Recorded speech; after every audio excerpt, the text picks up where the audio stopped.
تو بات یہ کر رہا ہوں کہ ان کی قابلیت، ان کی ذہانت، ان کی فطانت، ان کا فقاہت، فقیہ ہونا، یہ بالکل واضح ہے، اس کے اندر کوئی دوسری رائے نہیں ہے۔ اور سیدہ عائشہ رضی اللہ تعالی عنہا کی اصل کے اندر جو تعلیم و تربیت ہوئی ہے وہ جناب نبی کریم صلی اللہ علیہ وسلم کی صحبت سے ہوئی ہے، آپ کے گھر آنے کی وجہ سے ہوئی ہے۔ آپ بات کرتے ہیں، اس سے آگے بڑھتے ہیں کہ 5 ہجری کا واقعہ تھا۔ ایک واقعہ بڑا مشہور ہے جس کو قرآن مجید کی سورۃ النور کے اندر بھی اللہ تعالیٰ نے بیان کیا ہے، اور آج کل ہمارے معاشرے کے اندر کچھ ناعلم، کم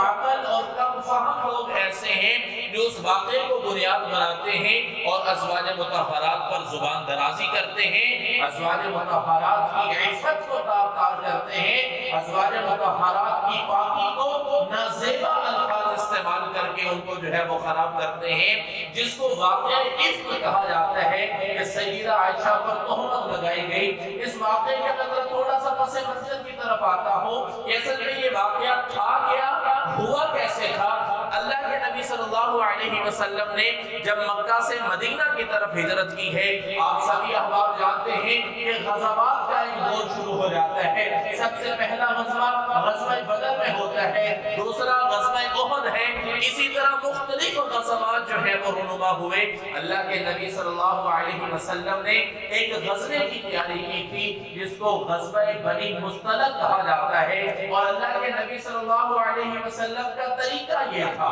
آپ کا طرز عمل یہ تھا کہ جب بھی اللہ کے نبی صلی اللہ علیہ وسلم کسی غزوے کے لیے جاتے، کسی جہاد کے لیے جاتے، تو ازواج مطہرات میں سے، چونکہ آپ کی متعدد بیویاں تھیں، زیادہ بیویاں تھیں، تو مدینہ کے اندر جب رہتے تھے تو اللہ کے نبی صلی اللہ علیہ وسلم نے ازواج مطہرات کی باریاں متعین کی ہوئی تھی۔ آج اس بیوی کے گھر جانا ہے، کل اس بیوی کے گھر جانا ہے، پرسوں اس بیوی کے گھر جانا ہے، یعنی ازواج مطہرات کی باریاں متعین تھی۔ لیکن جب جہاد کے لیے اللہ کے نبی جاتے تھے تو اللہ کے نبی کا طرز عمل یہ ہوتا تھا، اللہ کے نبی کا طریقہ یہ ہوتا تھا کہ اللہ کے نبی قرآن اندازی کیا کرتے تھے، تمام ازواج مطہرات کا نام کاغذ پر لکھ کر ان میں قرآن کیا کرتے تھے، قرآن اندازی کیا کرتے تھے۔ پھر جس بیوی کا نام نکل آتا تھا اللہ کے نبی اس بیوی کو ساتھ لے کر جہاد کے لیے نکل جایا کرتے تھے۔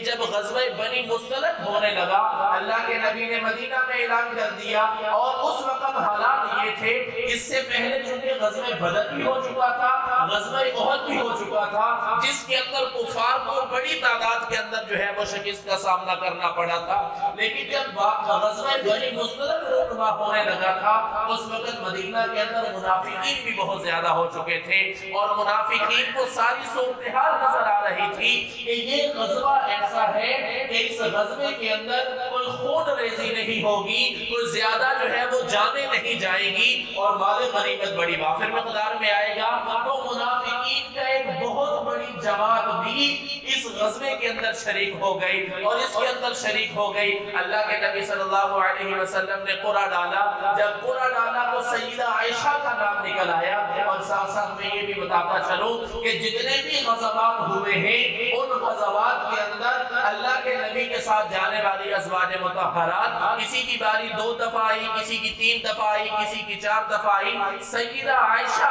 رضی اللہ تعالی عنہا کی جو باری آتی ہے وہ 2 مرتبہ آتی ہے، ایک یہ غزوہ بنی مصطلق کا واقعہ ہے، اور ایک اور غزوے کے موقع پر سیدہ عائشہ کی باری آتی ہے۔ اب جب اللہ کے نبی صلی اللہ علیہ وسلم نے قرعہ ڈال دیا، سیدہ عائشہ کی باری آ گئی، قبیلہ جو ہے وہ غزوے کی طرف روانگی ہو گئی، مختصر سی مال کا آرائی ہوئی، مختصر سی مال کا آرائی کے بعد جو ہے جب واپسی ہونے لگے تو واپسی کے اندر جو منافقین مدینہ کے اندر تھے اور جنہوں نے یہ سمجھا تھا کہ شاید کوئی بڑی جنگ نہیں ہوگی، بڑا جہاد نہیں ہوگا، کوئی زیادہ خون ریزی نہیں ہوگی، زیادہ جانیں نہیں جائیں گی، اور مال غنیمت ہمیں وافر مقدار میں مل جائے گا، انہوں نے